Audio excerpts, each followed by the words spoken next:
being in jail is not the place for me. We don't put people in jail for shits and giggles, man. It goes in one ear and it goes out the other ear. It's gonna be a kid that had a chance in life to a kid that has a life in jail now because of a few mistakes that I know not to make anymore. You'll see that poof change once I'm in a position where I can take care of myself. I can promise you that you'll see that poof change as soon as I can take care of myself because I have money now. Problem is that is he gonna do it? Right. Yes, sir. I will do it though.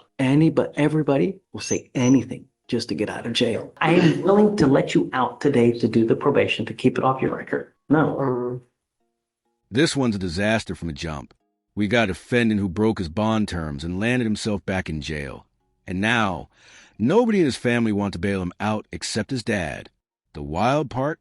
He actually had the chance to walk free on probation. But he turned it down because he didn't want to give up drinking and smoking. That's not just a bad decision. That's throwing away a second chance in real time. His dad even flew in from overseas to be here, and you can see the disappointment written all over his face. The guy looks done. Meanwhile, the defendant's acting like he's the victim. The judge isn't buying a word of it, and honestly, it feels like this guy just burned the last bridge he had left. S.O., what do you think?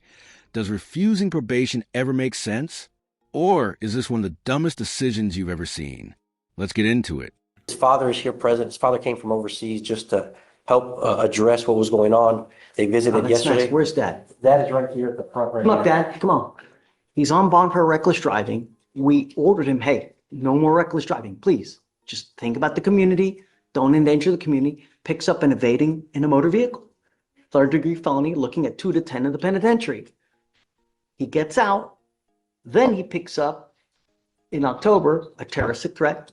Gets out again, and then now picks up another terroristic threat the same month. So it's what we ask you to do. It goes in one ear, and it goes out the other ear. And the problem is now you're stuck because the bonds are high. Your dad is here, which is great because it shows support. But the problem is, if I let you out, are you going to pick up a fifth case? No, sir. Well, I know you're going to say no. You said that the first 4 times. The only way I really get to know you is how you look on paper, because that tells me who you are. When you tell me something, for me now, it goes in one ear and it goes out the other, because I know you're going to tell me what I want to hear. It's little bunnies jumping in the woods, gumdrops and rainbows. But when you get out there, you turn into a different person. And it's not fair to everybody else who complies and the potential danger to everyone. We're not asking for much. I'm just asking to be safe. Don't do anything. Think before you act. I've repeatedly told you that. So I get that you feel like, and you look but are we really supposed to keep doing this? So who is the first terroristic threat? The first terroristic threat was brother. Who's the second one? Second one is a manager at a gym. Here's what I would like to do.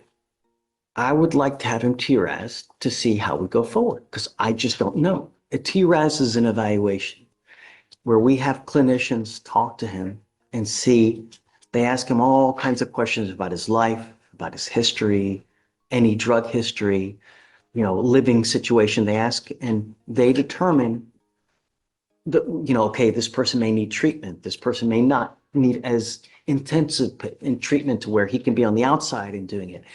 I don't know how to go forward, but it scares me because I don't want him to pick up a fifth case. I don't know what he's doing in life. Did you graduate from high school? Yes, sir. How do I know that? You're headed nowhere quick. And we don't want to see that. We don't want you to end up as a statistic.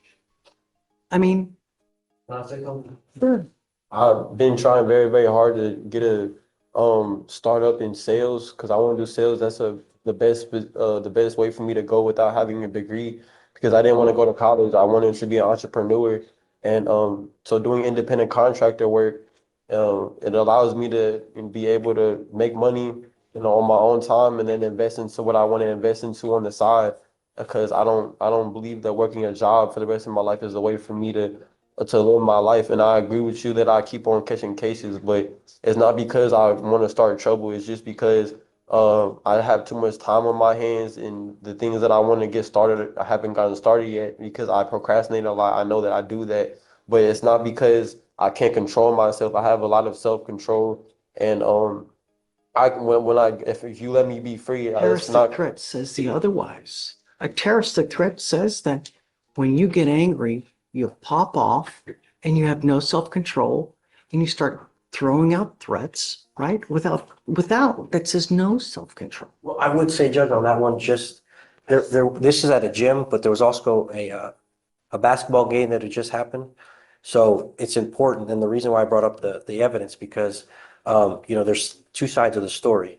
And so I just needed to verify. I always, right. Right. There's We always understand that. two I just want him to sides. know that, we're advocating for him as well, that we are doing the investigation. And I worry that if he just signs to get out, that it puts him in a cyclical sort of situation, one, and two, that he's only doing it just because he doesn't want to get out. And that's why I'm addressing the bonds. I'm not going to take it. And that's why I was addressing the bonds, because, and this is not even a guarantee that father is going to pay the bonds. This is just to, Let me ask you this. If we let you out, where are you going to go? Where do you have to go? My mom, she'll let me stay back at the house. I know that if she doesn't let me stay at the house, then I'll find a place to stay. But I'm not letting you out to the street. They'll eat you alive. Judge Fleer is absolutely on point here. You can tell this guy's lying through his teeth. Every time he gets asked a direct question, his eyes start darting around. Dead giveaway. But a real story? It's his dad sitting there beside him, slowly shaking his head the entire time. That's not disappointment. That's exhaustion. That's a parent who's done everything they can and finally hit their limit. When your own father believes jail is the safest place for you, that says everything about how many chances you've blown. And honestly, I don't blame him. The man flew in from another country. Probably spent time, money, and emotional energy just to watch his son waste another opportunity. That has to hurt some point. Even family gets tired of saving you from yourself. And this feels like that moment. Judges see that too. They know when the family support is gone, the chances of rehabilitation drop fast. Right now, this guy's not just facing a judge. He's facing the fallout of every bad decision he's ever made, and losing both fights at once. well, I was The only staying in my way that I would even, I have family on the outside. but if they're not going to take you, That's not it's a fair to problem. just have me in jail because I had a place to stay and now I don't because I was in jail. Being in jail is not the place for me. The only way to elevate my Gave life you is 4 different chances, Mr. Jenkins. I wasn't in jail before those chances. I've been in jail now, so I understand my consequences more. That's what jail is for, to learn your lesson. You live across the country or Yeah, I've been living in Europe for the last 6 months. So I took an assignment in Europe. who else? Is there anyone here that's willing to take Mr. Jenkins in? Well, he's crossing the bridge with everyone in the family. He's burned it. God dog it. You know, it's never good to burn a bridge because you never know when you need to cross it. When you act like an a-hole to everybody and you shut everybody out, this is the exact example of why you don't do that. I would consider if you had a place to go, because I'm telling you now, I'm not letting you out to the street. If you have nowhere to go, then that's set Find a place to go, but I can't find a place to go if I'm in jail. I have nobody to call in jail. Nobody answers my phone when I'm in jail. So if I stay in jail, that's gonna be my life forever. It's gonna be a kid that had a chance in life to a kid that has a life in jail now because of a few mistakes that I know not to make anymore. Let this be a lesson. if I'm able to go through the back, Judge, and find some kind of social program, and work that way and provide evidence to the court that they can house him. My parents will help me find a homeless shelter. They'll help me find a homeless shelter to stay at. Like they did that before. I just don't want to preempt. Really? He burned every bridge. He has I have 6 boys and he's number 5. His auntie, his grandmother, and he shoots everybody's bad. So I've stayed in the homeless shelter before and I've done well in the homeless shelter. I was able to take care of myself and function into homeless shelter, and they help me find a homeless shelter so I can find a place to live. But if I'm in jail, my life gets worse, and I I have. know you're desperate to get out, but I don't understand what could have been so bad that you burned so many bridges with damn near everybody in your family. What the hell happened, man? I started. Hold on. You know, Just reflect on that. Don't answer. I mean, I knew that evaluation would be great, because he was evaluated before, and he was medicated, but he refused to take his medication. that's big. You know, the problem is, Mr. Jenkins, is that you get a lot of people here that they're supposed to take medication, right? And they start to take it and things go great. The problem is that things do go great when you take your medication. And a lot of people say, you know what? I don't need this anymore. I'm doing great. And when they stop taking it, everything turns right back into scheisse. You know, that's the problem. When you're taking your medication, things go great. You must continue to take it. Can I say something? Hey, hold on. The medication. Not talk about the cases. I know I'm talking about the medications. The medications, they were making me drowsy.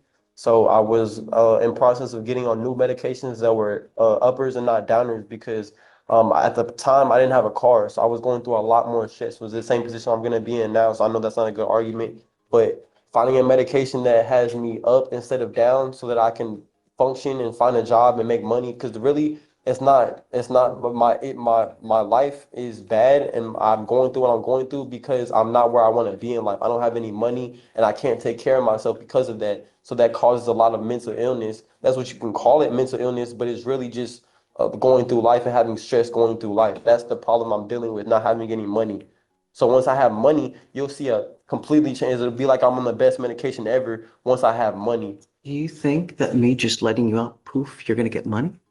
I'm not saying that, but I can show you by going to the therapies and the classes that I'm doing better, and then I'm trying to elevate my life to a point where I can take care of myself and I don't have to depend on anybody in my family. And then you'll see that poof change once I'm in a position where I can take care of myself.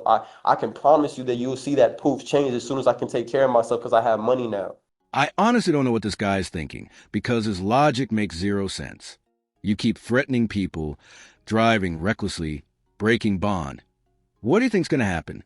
You're right back in front of the judge. It's not complicated. What makes it worse is he acts like everyone else is overreacting, like the world's just picking on him. Let's be real. If this guy ever got a fast car and some money like he's bragging about, he'd probably be 10 times more dangerous on the road. That's exactly why bond terms exist, to keep people from spiraling before trial.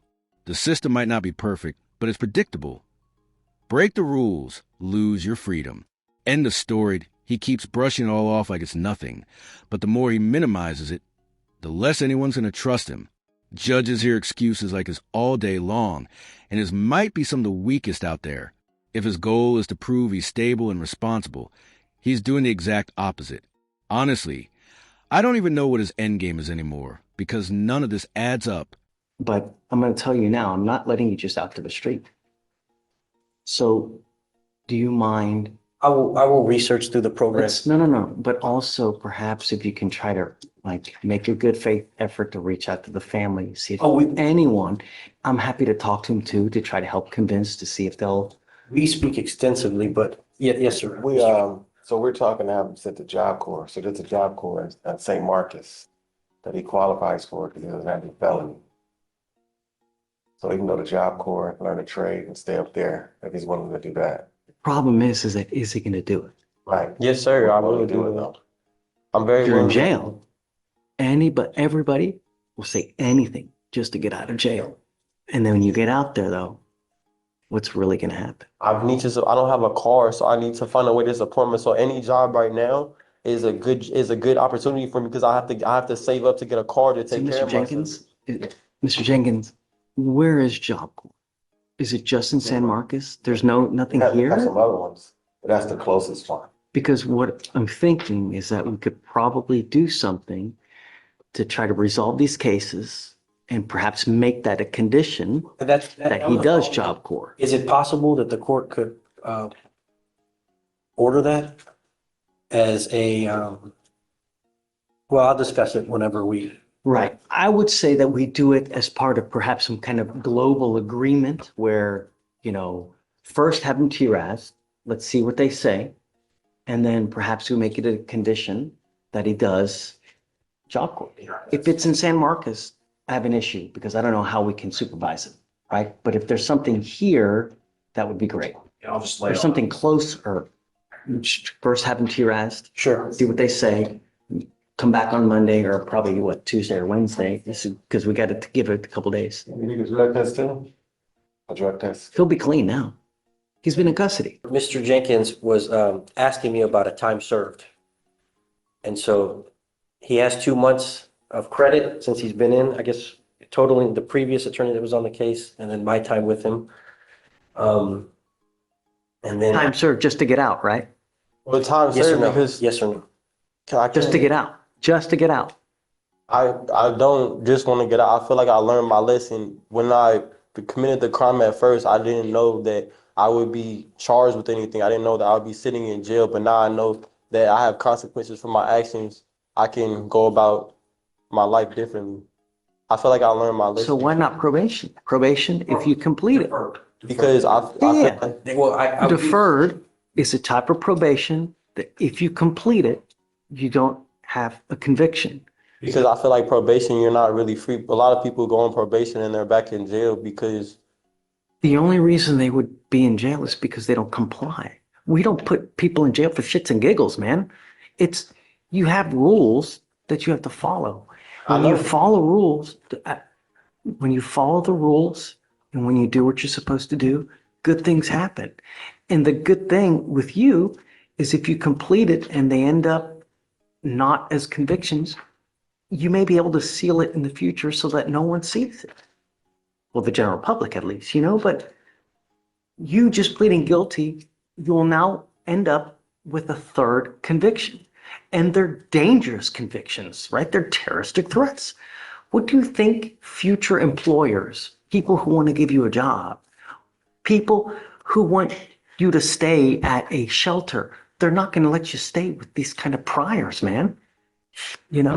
Every time you pick up a case, it's going to hurt you in a certain way. It may not be now. It may not be tomorrow. It may be in 2 years when you least expect it and when you really need whatever you're trying to do. the reason I want to get time served is because I don't believe I'll be picking up another case. I know how to not pick up case. I know how to not break the law. If I were to let you out today, would you do the deferred? I would, but I'm asking to have a Have the different same option. thing. If I give you the deferred today, I'm going to let you out. If you take the time served, you will also get out. Yes. Either way, you will get out today. Okay. If I had a decision between the two, I would take time served. You wouldn't want the probation to try to keep it off your record? No, Your sir. Honor, I think I did here. We have all kinds of time served. Huh? We have all kinds of time served. He's probably got enough back time regardless. Just, So, He has 69 days, or Blake Jenkins. boom. yeah. Yeah, 69.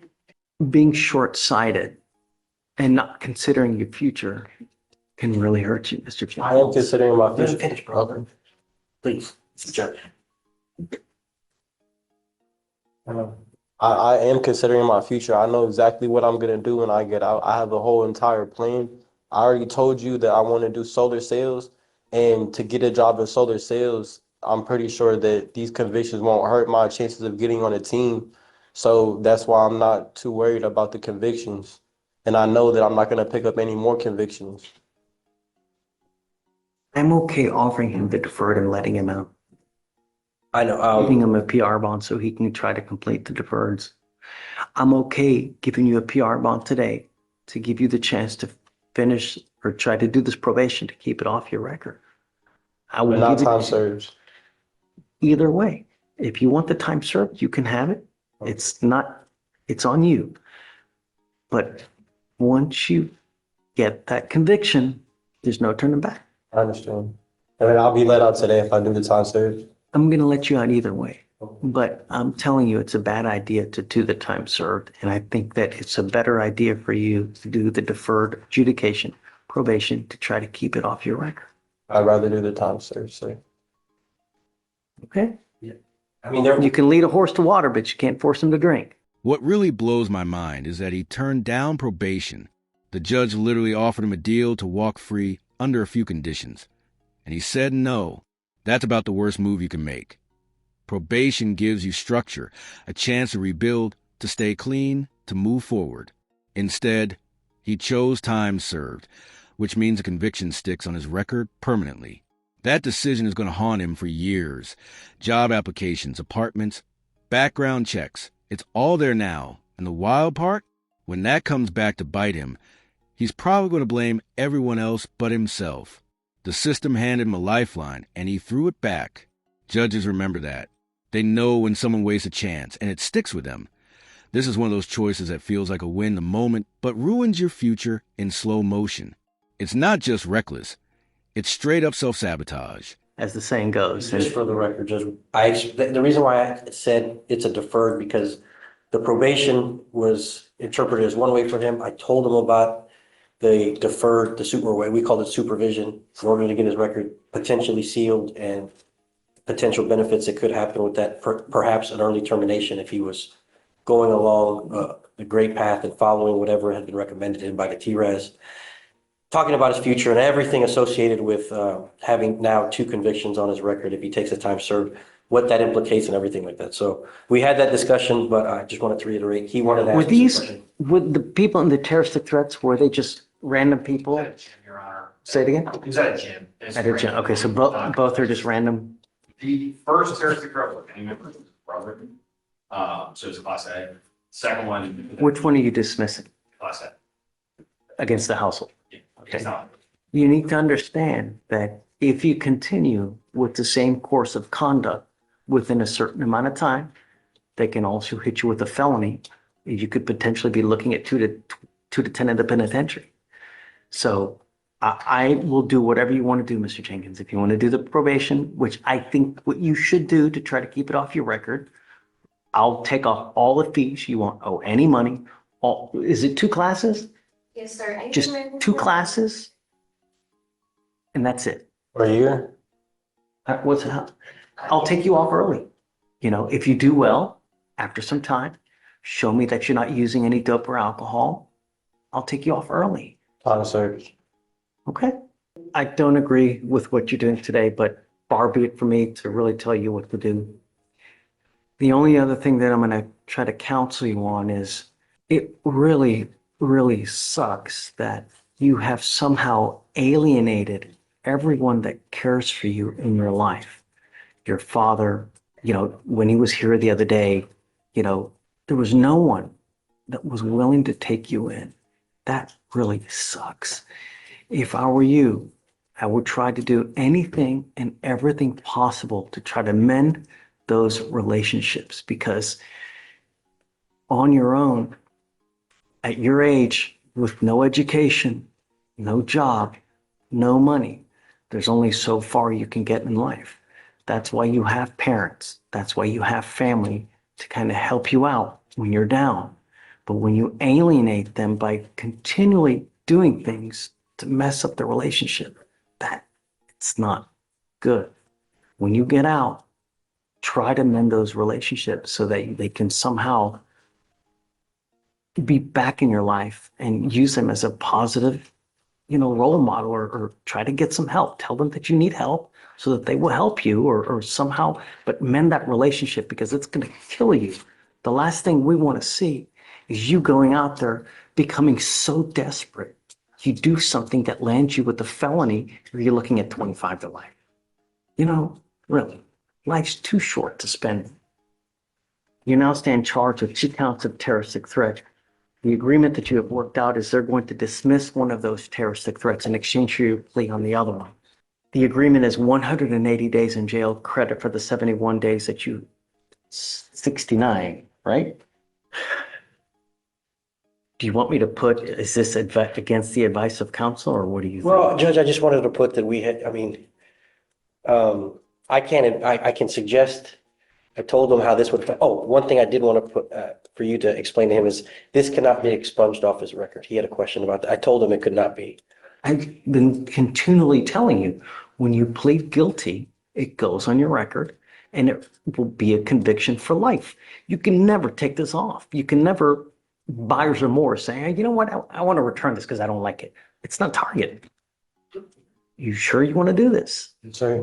And yeah, it was against our recommendation. I am willing to let you out today to do the probation to keep it off your record. No. Right. Any new cases that you pick up, you're facing a minimum of 90 days in jail. Also, you have no one in this life that is going to bond you out. So when you get out there, if you make a boneheaded decision, you will be stuck like Chuck, like you see now. So make good decisions. If you want anything, come back. I have Shatori here, who's amazing that we can get you resources, place to stay, food to eat, a tablet, a cell phone. If you want something, come back and we can help you out. You understand? Yes, sir. Good luck. Or how do you plead, Mr. Jenkins? Guilty or not guilty? I'm going to find you guilty. I'm going to follow the agreement. Good luck to you, sir. Thank you. Good luck, Blake. There's really no explaining this one in a way that makes sense. The guy had every opportunity to walk free, and he blew every single one. The only possible reason to refuse probation is if you just want to get out and go right back to drinking and smoking without anyone watching. If that's the case, he basically traded his future for his habits. Because now, that charge is permanent. Employers, landlords, even banks look at records like this, and it matters unless his plan is to drink, smoke, and end up homeless. This was a horrible call. He talks big about all the money he's going to make, but let's be real, he's probably just going to end up doing the exact same stuff that got him here in the first place. Honestly, this might be one of the worst courtroom decisions I've ever seen. So what do you think? Would probation have saved him, or was jail the only wake-up call he was ever going to get? Drop your thoughts below, and thanks for watching.